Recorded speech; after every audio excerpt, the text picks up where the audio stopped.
Hello everyone, good evening and welcome back to another OurWhisky live tasting. I'm so thrilled to have an amazing lineup of world whiskies today. We had World Whisky Day at the weekend and I hope everyone had a dram in hand and celebrated in style. Because it's World Whisky Day, I really wanted to try and open up some minds and some palates with two really extraordinary whiskies from far-flung countries, countries that I would consider new world whiskey producers because they don't necessarily have a historic tradition of making whiskey, but there are a couple of really amazing whiskies in your tasting packs. I forgot to bring over a tasting pack, which is what I normally do for these tastings. I completely forgot to show you, but if everybody is joining us, welcome, hi, lovely to have you here, whether you're watching live or you're watching this on catch up a bit later. Thanks for joining us. If you are here live, please say hello in the chat. I'd love to see where everybody's joining from. My name's Becky. I'm the founder of OurWhisky, and I'm going to be your host for this evening. As I say, lovely to see everyone. Spirit Bond, Tabby, nice to have you back. Intrigued by the Mexican corn whiskey. Am I correct in saying that you've not tried Abasolo before? Because I feel like you, of everyone, have tried every whiskey under the sun. So if you haven't tried this, then great. Hi, Alistair. Lovely to see you. Steph, hi. You've been very busy today at a conference, so I'm glad that you're here. It's nice to see you. Sarah Rose, hello. Lovely to see you.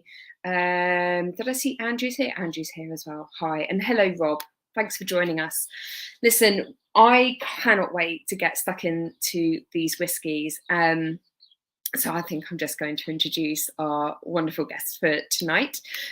So please join me in welcoming John Anders, who is the European brand ambassador for Casa Lumbre Spirits, which produces Abasolo. Hi, John. Saludos. And you are joining us from Paris tonight? Well, yeah, we're all in Paris doing a launch tonight of a new product. It's a sotol. Oh, delicious. Yeah, so we are here to do a launch of sotol. It's another spirit from Mexico, very exciting. And we work with a very exciting company. So for me, it was very important that I make sure that you guys, try the Abasolo. And that's the reason why we're here, because I think Abasolo is an amazing product. It really is. Thank you. And I know you've just torn yourself away from the side of one of my favourite musicians on the planet, who I would die to meet. So thank you for joining us. We just call him an Uncle Lenny. Uncle Lenny Kravitz. If I had the chance to meet Lenny Kravitz, my goodness, next time you're inviting me to these launches, well, John. Everyone's invited. Come on, we're Mexicans. We like everyone to come. Next time. Thank you so much for joining us. We're also joined by the lovely Darren Peck, who is head distiller for Morris Whisky in Australia. And Darren is joining us at 4:30 in the morning.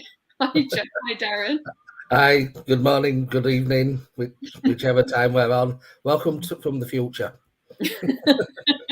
We really appreciate you joining us for this tasting, not least because I am pretty certain, I think that you were at Whisky Live in London last month before, but apart from that, I don't think that anyone would have tasted Morris Whisky yet either, because it has just launched in the UK.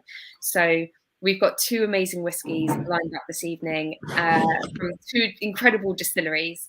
I can't wait for us to dig in. I really can't. We're going to kick off, I think, with Abasolo, John, if that's all right. So by all means, take it away. In fact, before we dig into Abasolo, if everyone at home, if you've got your whiskey, I don't have my samples to hand, but I do have a full bottle. So yay me. So I'm going to pour myself a dram of this. But John, can you tell us a bit about Casa Lumbre Spirits? Who makes it? Just want to, is the light a little bit... You look great. Yeah, you look perfect. No, I'm in a hotel room, so... So I think for us, Abasolos was an idea to make something right now. So for us, I think it's very important to take that wonderful hat of Scottish whiskey, take it off, put him in a corner very respectfully, and then put on the Mexican whiskey hat. What is Mexican whiskey? I don't know. It's brand spanking new. But the idea is always to have 3 years plus and a grain. Maize or corn is a grain. So, in a many, many ways, that is the idea of it. Now, we wanted to make something that you can drink now. Not in 21 years, not in 30 years. We want to make something you can drink now. Is it a bourbon? No, not so much. Loads of bourbons out there are not 100%. Even the 100% bourbons will have a little bit of barley because of the fermentation. So we want to create something that was completely unique to Mexico. You have to remember this. Maize. This is maize. You probably cannot see it. This is our maize or corn. The way of treating maize was created 10,000 years ago in Mexico. And for us, when we wanted to create this, we wanted to use something that was native to Mexico. And there's nothing more native to Mexico than corn or maize. Oh, the other spirit is agave. And yes, we do plenty full of different agave spirits. But we want to make something that was part of that family, and that was maize or corn. So we looked on it and we tried different types of maize, making batches, and then we choose one very high altitude maize called Caco Squalinte. So this is a heritage heirloom species of maize. Caso, say that again. Caso Colinte. Yes. Caco Squalinte, yes. Caso Colinte. So this maize called caco, also caca, also cacao, because they look like caco nips. So this has nothing to do with cacao, but is the maize of this region. And Ivan Saldaño, our creator, he will have done different batches with different maize or corn. And this was the one he really liked the flavor. Now, to make a corn whiskey is very difficult because, again, we need some barley, we need some fermented corn to get this going on. So, what we're doing is we take this 10,000-year-old maize and we utilize in this process called nixtamalization. When the people 10,000 years ago manipulated maize, the wild maize, into the maize we have now, it took centuries to do this because you were breeding it, you were cross pollination. We also educated ourselves in taking this because if you eat maize, it just goes straight through. It has no nutrition value for your body. So we took this, and for some reason, they educated themselves in using this ash of lime to cook it in. It's called nixtamalization. And of all the whiskey companies in Mexico, there's a few in Oaxaca, there's a few in other part. They don't use the same process. So we do because Ivan really enjoyed working with all the aspects of making tortillas because this is what it is. So we I have made. a photo of the different stages of the process. If I just bring this up now, are you able to talk through So what? basically, what we're seeing now, we're seeing the mice not cooked and is coming into cooked, and of course it changes the the the the what's the word I'm looking at. It changes the way it is. But also here in the middle is actually the malting process. So you can see the malting process as well. So what we do after nixtamalization, we using two different ways of treating mice. One is to roast, and this is like super old when you roast maize on your skillet. And then we have another element of it when we did the corn beer, the corn liquid. So we're utilizing these two techniques. And of course, yes, in the end, they dried. And you see at the latter part of this where the maize is crushed up. So you're utilizing these two products or these two ways of making it. And then after, we're using converted coffee grinders. We roast the corn masa, and then of course we need to grind it and whatnot. But I think another aspect of Abasolo is the use of champagne yeast. Champagne yeast is incredible lazy yeast. It takes long time. And again, Ivan Sardinia, when he went in and said, okay, so I want to use these pieces of corn, and then he made like super many different batches of different corns, different species. Oh, but this is the one I like. So blah blah blah. So he chose that, and then also he had to choose what kind of yeast he used.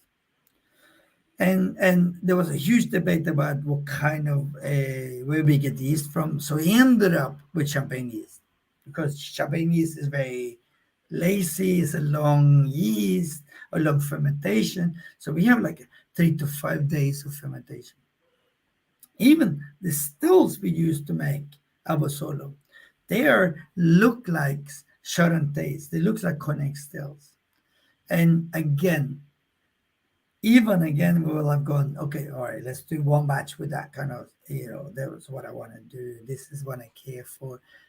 And again, going over all the different variation or the different options. Mm. And I think that's what's really, really interesting with Abasolo. When I present it to new people, they go, yeah, but it's not bourbon. No, I know. It's a Mexican whiskey. Oh, yeah, but it's not a Scottish whiskey. Yeah, but we don't want to compete against the Scottish whiskey. Scottish whiskey is 30% of the new make, 70% of the wood. We want it to be the other way around. We want to be 70% of the flavor of the maize and then a little bit of the wood. What, Actually, what kind of wood we are you using to mature the whiskey in? most ex bourbon for the time being. Mm-hmm. We have a warehouse. So we have a couple of different warehouses. We have one warehouse that's actually open to the element. So we also stores the barrels. I mean, you have a roof and then it's open to the element. So we are at 2,200 meters.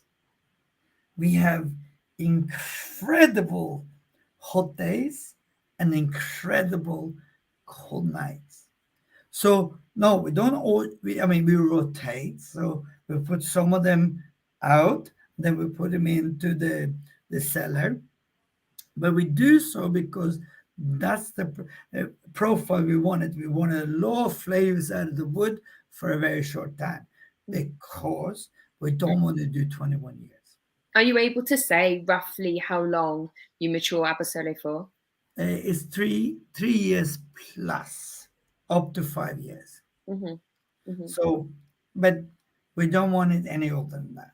But also, you're using used bourbon casks as well, so the flavor impact from the wood is lessened even further, which is obviously again another step apart from bourbon, which must use new American oak, so it's going to have a big woody flavor, whereas this is much lighter, and you get more of the definitely corn. I mean, it's buttered popcorn all the way, but then it's that lovely kind of fruitiness. I get a lot of apricot kernels on the nose, and a lot of that I think comes from the champagne yeast.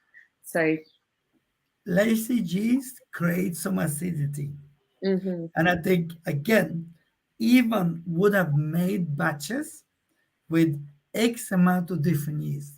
Mm-hmm. And for him, with the corn we used, so, I mean, this is super interesting. So the corn we used, Cacus Wellington, we also called a pozole.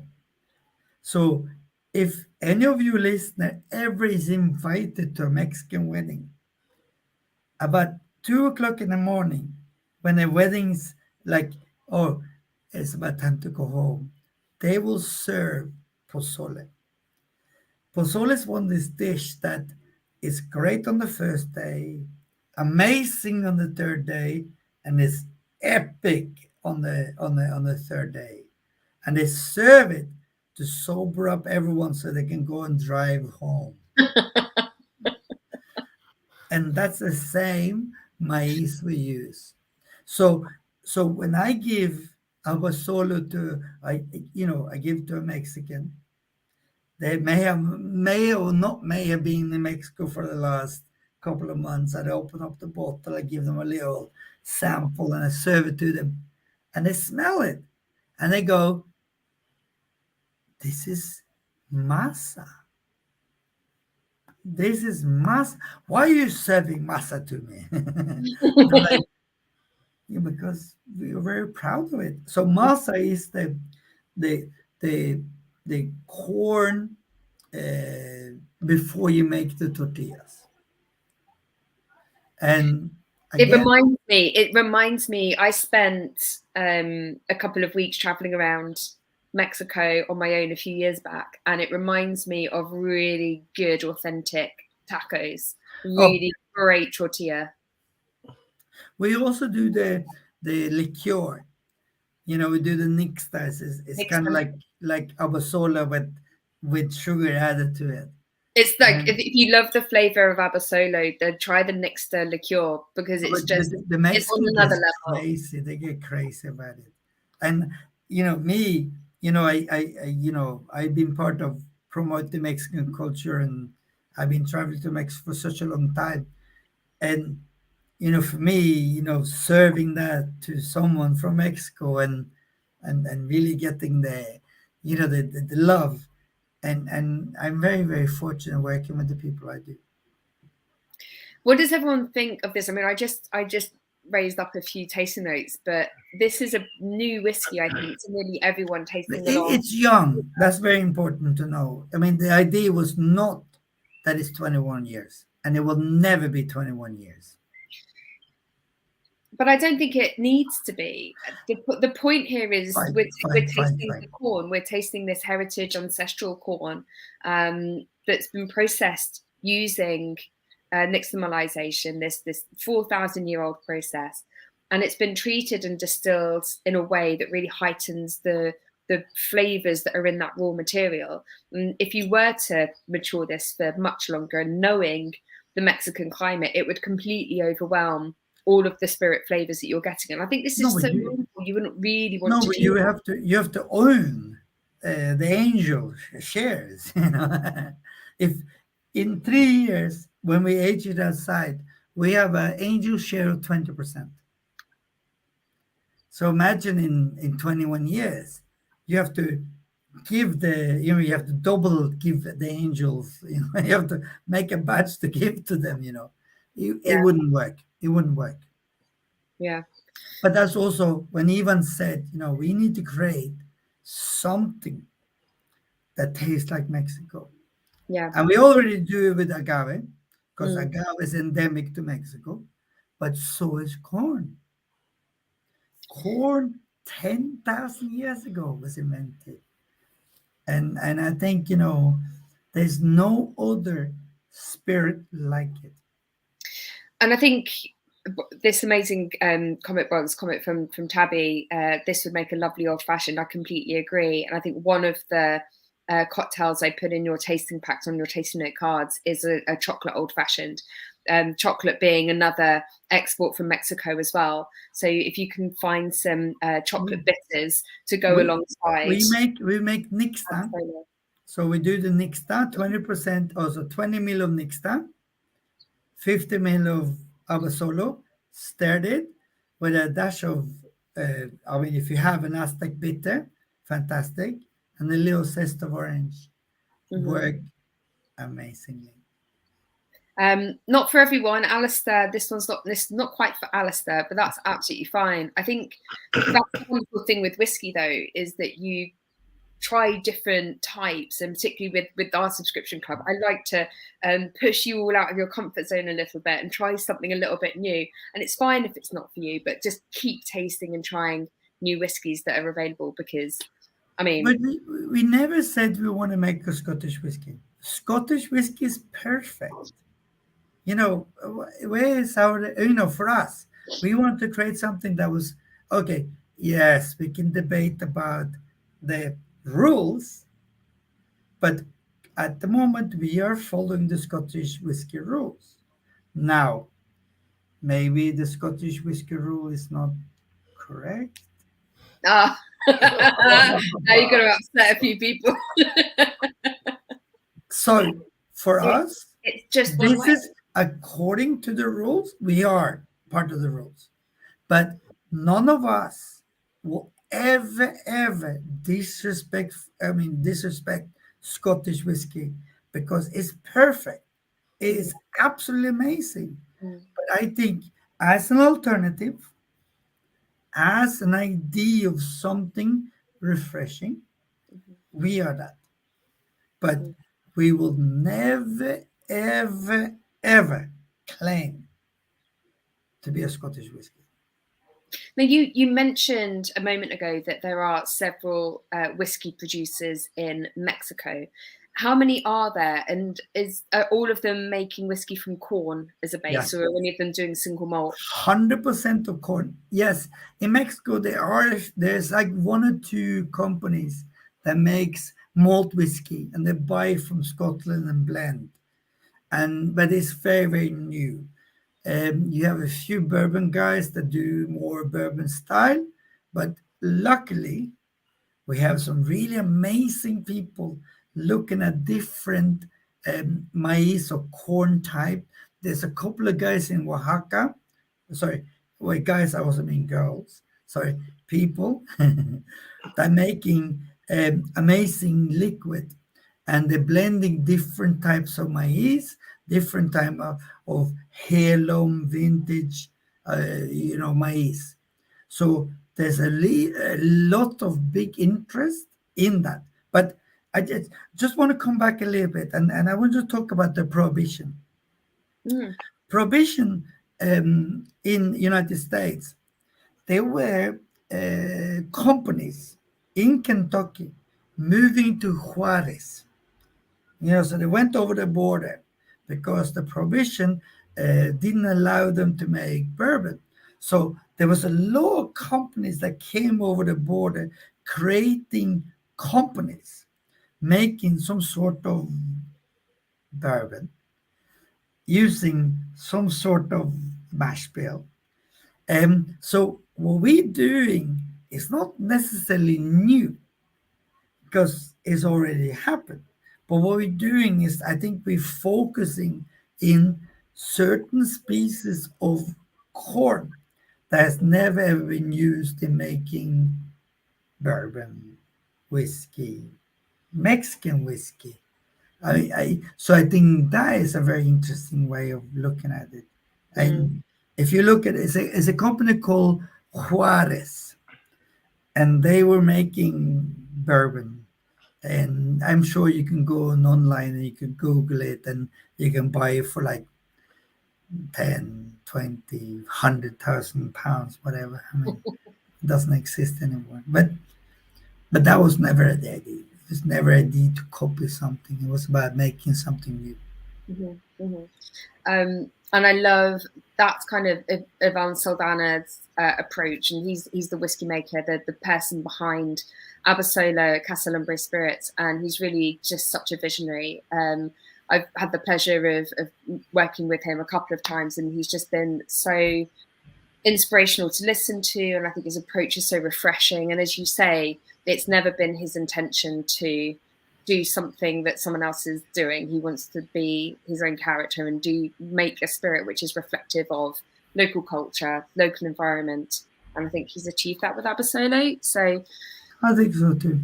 Yeah, I hope everyone has enjoyed Abasolo. John, thank you so much for talking. So, do you know what? I forgot to even show you the distillery itself. You were talking about warehouses, and I thought this isn't the warehouse, but the distillery itself is stunning. So I just want to show you what that looks like, because the architecture is incredible. And this is the first and only Mexican whiskey distillery that's been purpose-built. It's a place called Yiltopec de Morales. It's about 2,200 meters over the sea. So it's one of the highest distilleries existing. And the architect they employed, he took elements of how they used to store maize.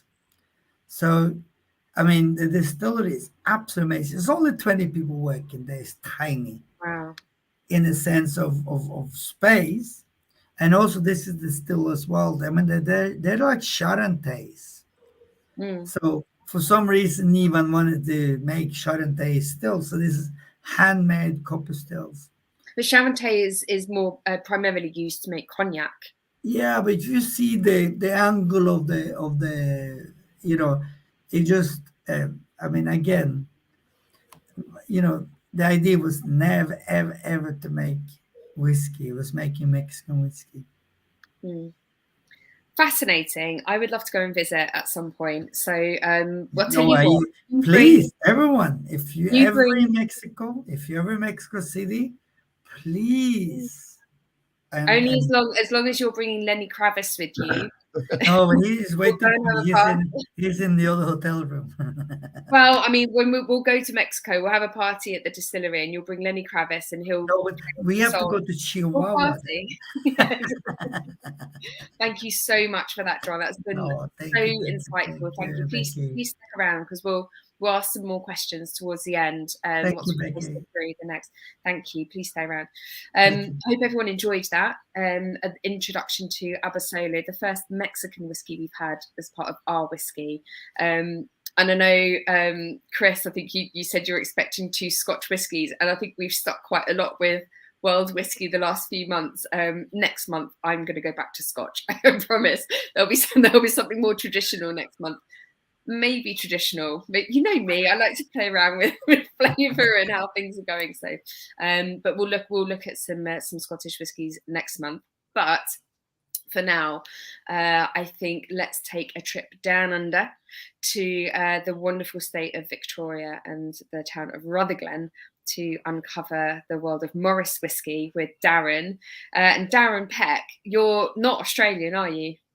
No, I'm not. I'm Northern English by birth, but I've produced alcohol literally everywhere on the planet. I ended up in Australia 10 years ago because it was the last inhabited continent I'd never made alcohol on. So I've got Antarctica to go, and hopefully one day I'll get down there and make some alcohol in Antarctica. But yeah, I've been living down in Australia for 10 years, and it was interesting listening to John talking about climate and speed of maturation, because we have a very similar climate down here that everybody in the UK, myself included, when I first came over, you expect it to be hot all the time, and it isn't. We get really cold winters. So in the north of Victoria, summer you can be pushing 40 degrees centigrade. In winter, we're down at -3, -4, -5. So you get that real fluctuation. Bit like Brighton, really. Bit like It's getting that way, yeah. Hey, you don't need to move to Australia. Come to Brighton with our pebble beaches.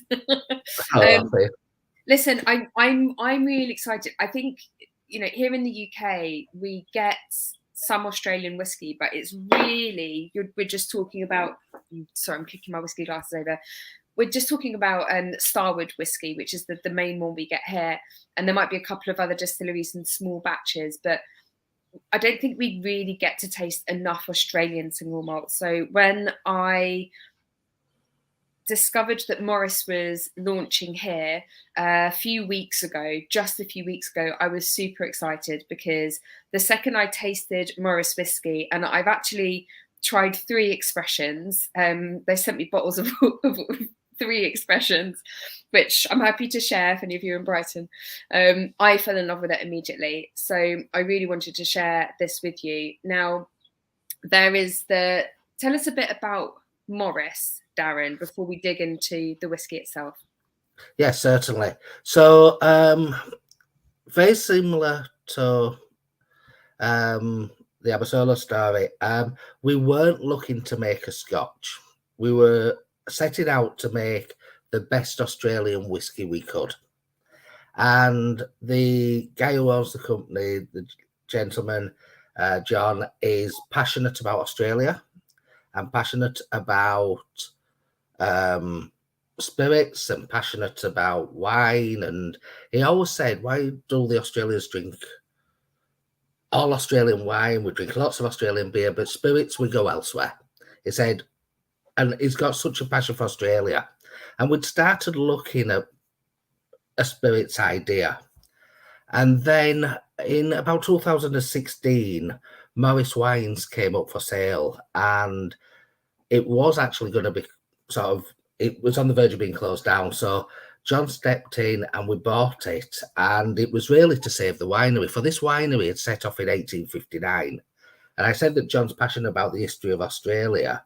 Well, if you imagine, this winery is one of the most awarded wineries in the world, probably easily the most awarded winery in Australia. I've got to be careful, I've not counted every medal, but we win so many medals with these fortified wines.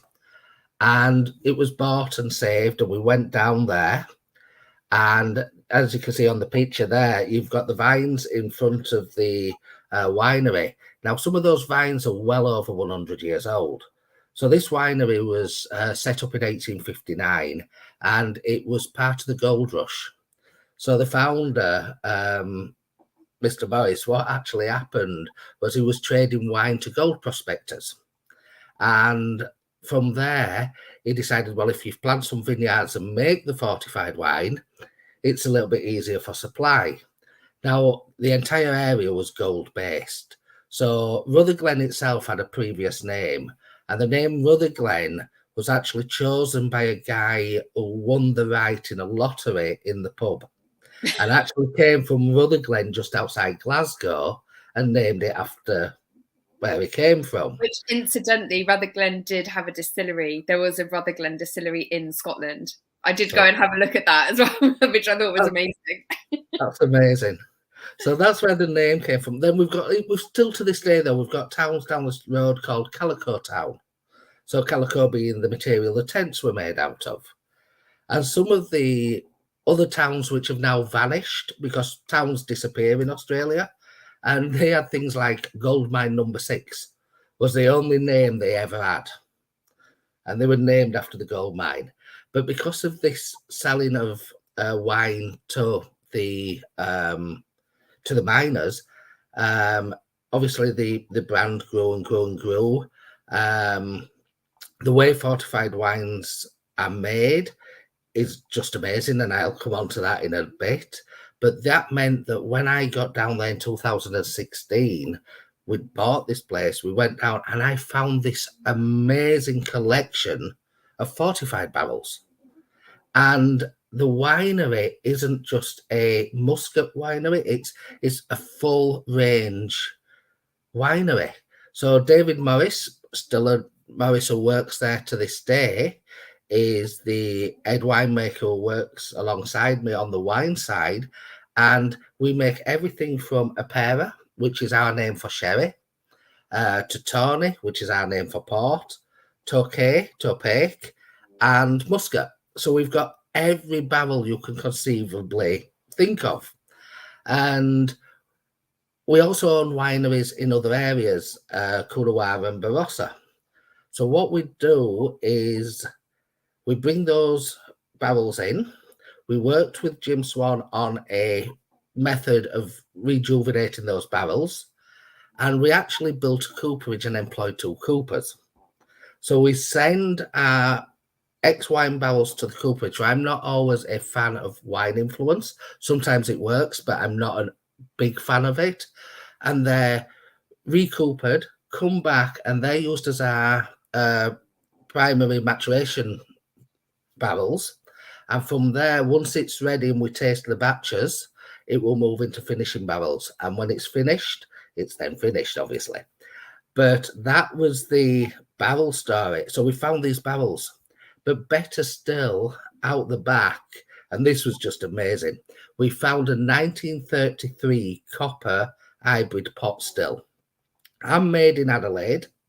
The reason it existed was that they used to make fortification spirit to fortify the wines. So what they would do is boil up some wine, get the alcohol off, and add it to other wines to fortify them.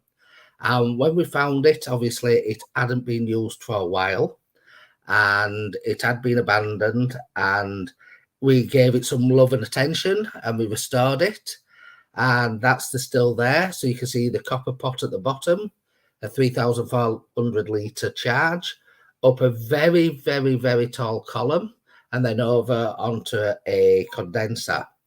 Now, what I did there is I worked with a guy called John McDougall, who has the distinction of being a master blender and a master distiller. And he had worked in most of the areas of Scotland.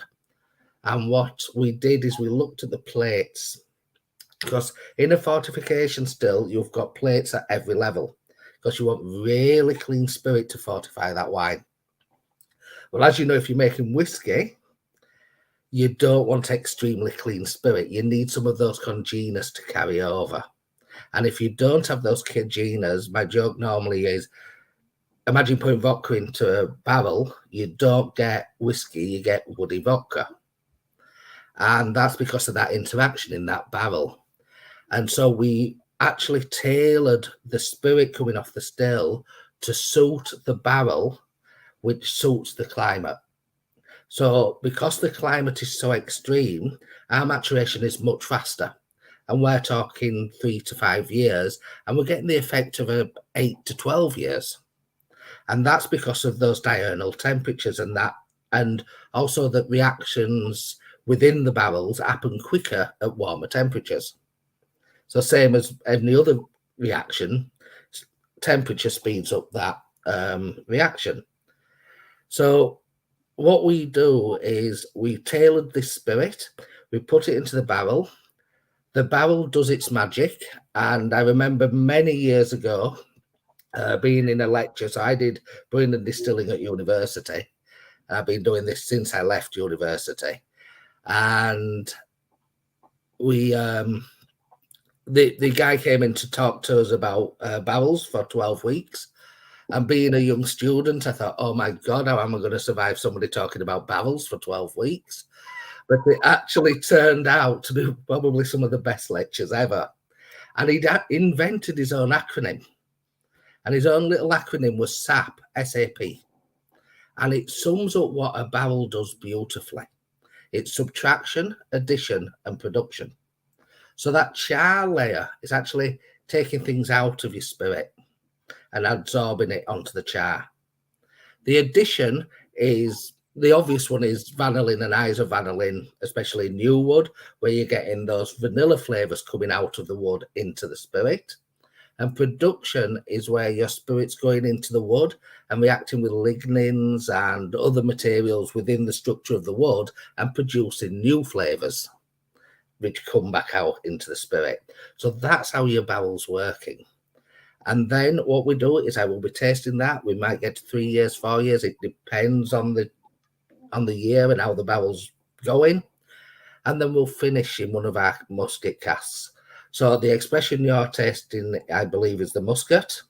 So that's actually been put into one of our world famous Muscats. And I can say world famous and best in the world because the actual Muscat wine, which was in these barrels, won Best Muscat at Muscat de Monde. And it also won Best in Show at London. So it's a world-beating muscat. And of course, how you make, I said I'd tell you a little bit about fortified wines, which is a little bit of a sidestep, but you need to know that to understand how these barrels actually influence whiskies. So what we do is every vintage we bring in muscat grapes. Muscat is made from a little grape called a brown muscat grape, and we crush them and we put them in a big open fermenter. We're still using open square fermenters. They start to ferment for about a day, maybe a day and a half. So they've only actually ever got up to 4%.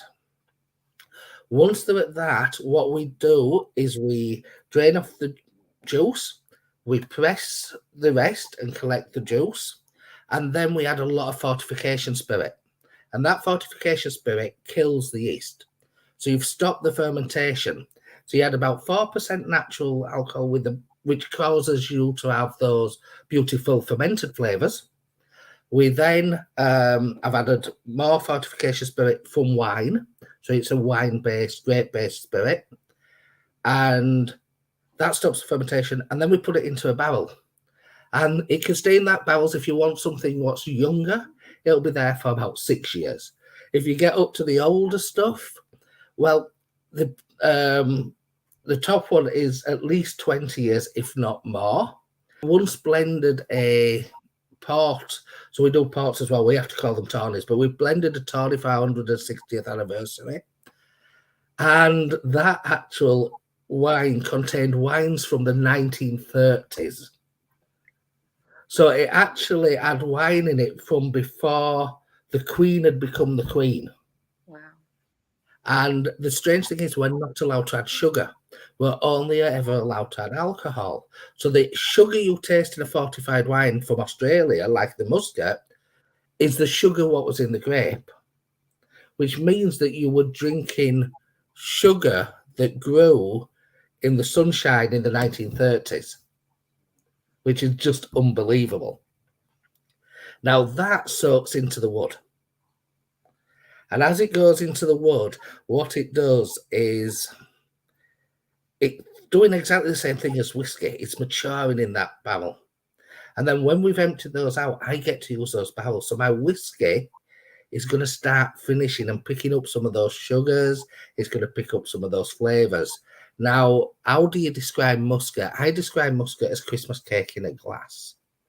It's raisins, it's sultanas, it's candied peel, it's fruits, and they come through into the whiskey as well.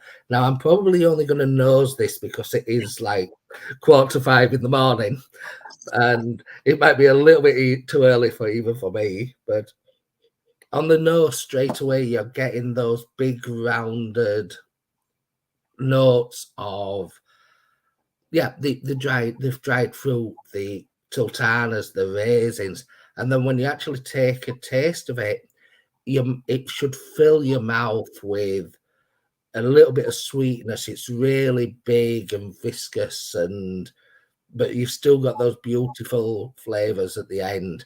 And one of the things I try to do, this one's up at 44%, so got a little bit of 46, sorry.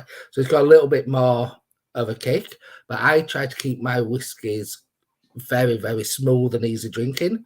So I think, Becky, you've probably tasted the signature as well. And I do a signature which is really smooth. And what I do there is I don't believe whiskey should beat you up on the way down to be a good whiskey. So I try to put something together that's really easy to sip and really easy to drink. And I hope you find that with a Muscat barrel as well. I appreciate that thought, because I don't know about everyone watching along, but I see this trend for whiskies to get stronger and stronger and stronger, and I find them harder and harder to drink. And maybe it's my age. As I get older, I find it more difficult to drink the high strength stuff. But I really appreciate a whiskey that has so much flavour and so much character at a 43, 46, and 48%. I think it's what you've created here is phenomenal, because it really is, in the same way that Ivan Saldana at Abasolo has created with their Mexican corn whiskey. You've also created something that is a spirit of your local environment, your heritage, the culture. I mean, using the still. The still's got a great name as well, which I love. Yeah, so we call the still Aurora because Aurora is Sleeping Beauty, and she's a Sleeping Beauty. We've actually found her sister still. Her sister still was in another winery, handmade in the 30s. So although she's identical, she's actually 1/4 of an inch smaller because she was handmade. And we actually called her Ella after Cinderella, for she too should come to the ball. Oh, that's so nice. I love that. So the Muscat barrels that you've used to create this whiskey, how old are they? It will depend on whether it's signature Muscat, and obviously we use a mixture of barrels to give us the right overall flavour. So if you go into too old a barrel, you'll pick up really dark, heavy notes. If you go into too young a barrel, it's fruity. So you've got to balance it. There's some really great. Sorry, I'm in the middle of drinking this and just enjoying it. There's some really great tasting notes on this whiskey: raspberry, dark chocolate, burnt honeycomb, raisins, vanilla. I get ice cream and tart tatin as well. It's really got, as you said, like that whole Christmas cake thing going on. Dried fruits, raspberry and chocolate. Ice wine is coming up a bit as well, which is interesting. That is interesting. Chocolate shows quite a bit. So sometimes when we're looking at the barrels, some of them just smell like chocolate, and it's gorgeous and it makes you hungry. And so chocolate is a character which does carry through quite a few of them. Tabby, congratulations on your new job. You're going to have to tell us all about that. That's very exciting. Congratulations. And yes, you do need to try buy yourself a bottle of whiskey to celebrate. Well, it doesn't need to be an occasion, does it? I have to say, I'm going to mention it because when I was sent down the Morris whiskies to try, I was accidentally sent not this one we're tasting actually, but another one, which I was like, we need to have this in the club. And I was told, oops, we sent that by mistake. It's not launched yet. I was like, oh, damn, I really wanted to use it because it's so good. It is the smoked Muscat. So this, yes, I'm assuming, is coming out in the UK soon-ish. Can you tell us a little bit about this in anticipation of it launching? Yeah, certainly. So, as I said earlier, everything we do, we keep as Australian as possible. So, all the barley is Australian grown. The water comes off the snowy mountains. We have a family brewery. We have a family distillery. We've got the family wineries. Everything's in the family, so we've got total control. And then I had an argument with a marketeer. And a marketeer does not like peated whiskey. I adore peated whiskey. Now, there is a little bit of peat coming through in Australia, especially in Tasmania, but I don't personally think it's quite there yet. It's getting better. But I wanted to make a smoked whiskey. But to stay Australian, we did something totally different. And I had an argument, and we had a little bit of a bet that I could do a smoked whiskey without peat. So the reason it's a limited edition as well is I sent a lot of barrels up to the cooper because we've got our own in-house cooper. It's a bit easier. And I asked him to burn those barrels within an inch of their lives, not char them, burn them. And then when it was safe to do so, put the ends on and trap all that acridness in the barrel. We then got them sent down. We're only to the actual filling area, and we backfilled them with our Muscat whiskey at high strength. That way, you've got that sweetness. Now, I know sweet and smoke work together, and we've backfilled them, and some barrels work, some barrels didn't. I actually destroyed a lot of barrels doing that. This is why it's limited. I'm only allowed to destroy so many barrels in a lifetime, I've been told. But what it did is it picked up that smoke. So when you taste this, you don't think about peat. It's not peaty. You don't think about Scotland. You think about Australia. You think about Australian smoke. It's the campfire in summer. It's Barbie. It's the Barbie. It's Barbie. Sweet and smoke. And by the way, it's a prawn. They don't call it a shrimp here. Those adverts were for the US. I found that out to my cost. The other thing is it's bushfire as well. It's a little bit of that hot country, burnt wood smoke. And I think it's worked really well. I think I won the bet. You did. Anyway, you did. You 100% won the bet. And please, Morris people, if you're watching this, can you let Darren burn some more casks? Because this is really delicious. It's great whiskey. I don't know if you can tell, like the color on it is superb. So imagine tasting the muscat that you have in your glass now with an injection of just like wood fire, like a wood fired barbecue, like real smoked meat, honey glazed ham, bacon. Says the vegetarian. This is what I imagine it will taste like. But it's all that kind of like grilled pineapple, really juicy tropical fruits as well in there, as well as all those lovely Christmas cake flavors, smokiness, delicious. When the Morris Smoked Muscat releases, I will let everyone know. I've been promising to ramp up social media stuff and emails and things, so I'm going to be doing that, and I will let everyone know when it releases, hopefully soon, because I mean I have a bottle here and it's not fair that you guys don't. So before we wrap up, because we've probably only got about 5 minutes left, does anyone have any questions they'd like to ask John about Abasolo or Darren about Morris? I did realise, just pop it in the chat if you do, and we'll definitely get to it. Before we do, I realised, I'm sorry, John, I didn't even show anyone what your bottle looks like, so they can go and find it on a shelf. So here's the bottle of Abasolo, which I love. I just love the design of this. Is there a story behind the design of the bottle?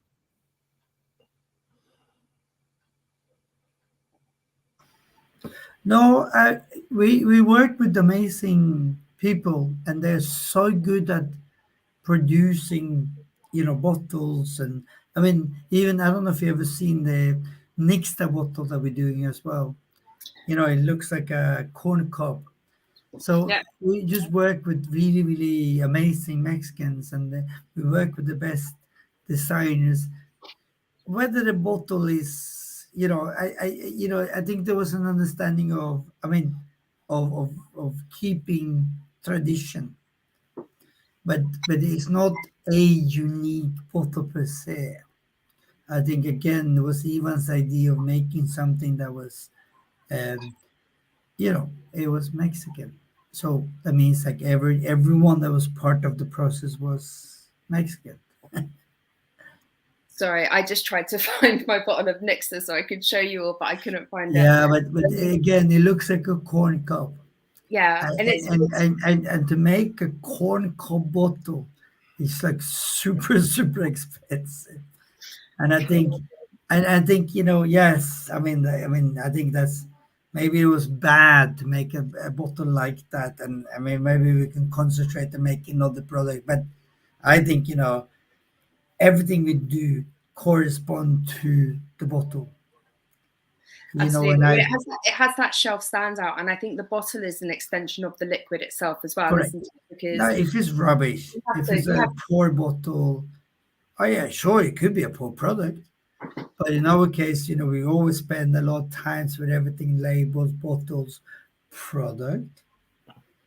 And I think that's very fortunate. I mean, yeah. I mean, even with the sotol we're doing now, that we, I mean, I love this. So the product that we're launching later today is a sotol, as another spirit from Mexico, but on the bottle we took the cow, like when you brand cows. Hmm. So when you have a ranch Yeah. and everyone has their own little logo, right? And Don Lencho that makes the sotol, he has his own little sign, and we put that on the bottle. And I mean, I don't know. I mean, it's Nice. like a homage to whoever. And Nice. maybe in Scotland and also now in New Zealand, maybe we need the labels for the A cows. branding. Yeah, definitely. No, But because cows, they regenerate the soil. We grow barley, or in our case, we grow agaves or sotols. But the soil needs energy back. And I think mhm, maybe it's good that we have brands. It's good that we try to look after the yeah. soil in the best way ever. So we've got a good question that's come in from, excuse the cat. She doesn't like it when I talk and don't include her. We've got a question from Spirit Bomb from Tabby, and she'd like to know what are your favourite cocktails to make with your respective whiskies. And Darren, I'm going to say you can choose any Morris whiskey for this. Okay. Yes, I believe in whiskey should be drunk however you like to drink it. Yeah. And that means I'll tell a very quick story if I may. I was once in a bar in Scotland with a quite famous distiller, and a guy walked in, an American, bought a very top shelf whiskey, and then put Coca-Cola in it. And you could hear everybody go, oh! And the distiller looked at me and said, Darren, there's 3 things you need to know about whiskey. Says, Yeah. number 1, once you've paid money for it, it's your whiskey. No. Number 2, you can do whatever you want to do with that whiskey so that you enjoy it. And then he shut up. Yeah. And I said to him, what's number 3? He said, oh, that's obvious. It's my whiskey. You do it to. And so my absolute favourite cocktail would probably be with a smoked and made into an old-fashioned, because that smoke and sweet just works so well. But honestly, my opinion is you do whatever you want to your whiskey. Just enjoy it. That's what it's there for. 100%. Great answer. I love that. John, how about you? What's your favourite cocktail to make with the Abasolo? Abasolo works in anything. So you have like Boulevard the year, like a Negroni with whiskey. So normally it's a rye whiskey cocktail, but we have Abasolo instead. Manhattans banging with the corn whiskey. I mean, even if you don't like that, you can do just Abasolo and tonic, or even soda. It's so mixable. But as we all talk about, it's all up to you. You Yeah. drink it neat, you drink it with water, you drink it in a cocktail. As there's a best word in Spanish, que tú quieres, whatever you like. I love that. And that's why, guys at home, my lovely OurWhisky subscribers, I give you 50ml in your bottle so you can have a taste, you can enjoy it, get your tasting notes, write them down if you want to, come and join us on this call, but then you have enough in there to still go away and make a cocktail with it if that's what you want to do. Obviously, we give suggestions, but it's totally up to you how you want to drink it. But those are brilliant suggestions. I love that. I'm going to try some Abasolo in a Boulevardier later on for sure. Listen, John and Darren, thank you so much for joining us and telling us all about your whiskies. I feel like I really learned a lot from you both speaking. So thank you so much. And I'm sure everybody watching along on YouTube, either live or if you're catching up on this, really has as well. So thank you. Thank you very much for the invite. Love it. Listen, if you're watching along, thank you so much for being a part of Our Whiskey. If you're not a subscriber yet, then please do go and join up. You can go to OurWhisky.com. Just going to bring this up here. There's OurWhisky.com, and then you can sign up for a monthly subscription. We're still less than £15 a month. I haven't put the prices up despite everything. I've tried to keep it as affordable as possible. But also, here's a special code for you. So you can get 50% off your first month with us with Our Whiskey 50. So take a photo of that screen, take a screenshot, go and sign up. I would love it. All the whiskey makers would love it too. So please go and sign up and enjoy. Thanks everyone for joining, and we will see you next month for another live virtual tasting and another pack of whiskies, which are really exciting, and I can't wait for you to try. Now, have a great evening. Darren, have a lovely morning. Thank you. And we'll see you again soon. Bye. Thank you very much. Bye-bye. Oh, thank you.